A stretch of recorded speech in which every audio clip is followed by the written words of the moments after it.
Hello students, we have already discussed the consciousness characteristic feature of all living organism, and we also defined what is consciousness. So it is the ability of an organism to sense the environment, means the organism will aware of surrounding. Okay, so not only all living organisms including prokaryotic, eukaryotic, they have the ability to sense the environment, they are aware of surrounding. And what about the human being? So human being is the only person who is having self consciousness. What is the meaning of self consciousness? The meaning of self consciousness means here he has the ability to, he is aware of himself. So he is the only person who is having an awareness about himself. So that is known as a self consciousness. Then because of this reason we say that consciousness is the one of the defining property of a all living organism. Okay, then what about the another condition where the person has gone in a coma condition, or a coma patient who is lying on the bed, he don't have any consciousness. So do you say that whether you say that the person is living or non living? So actually that coma patient is not having any sense, but he is supported by the life saving machines.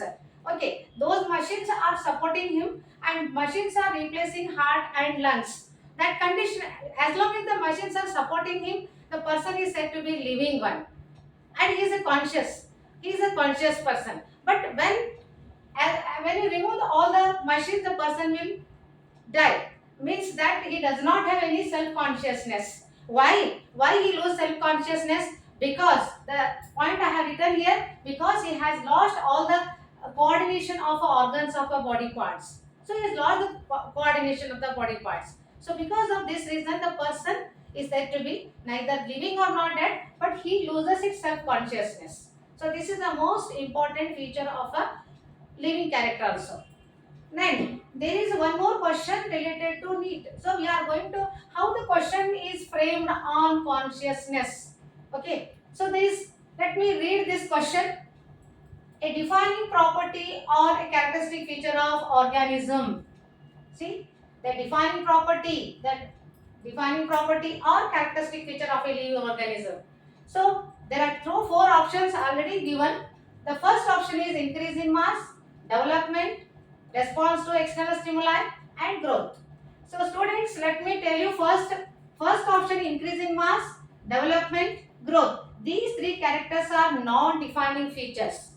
In the previous lecture we have discussed these three are non-defining feature, and the only this one is left, response to external stimuli, means this character is correct because it is the defining feature of a living organism without any exception. And whereas the increase in mass, development, growth, these are with exception. Hence these three are non-defining feature, whereas C option is right because without any exception this character is there. So this is a defining property of a living organism.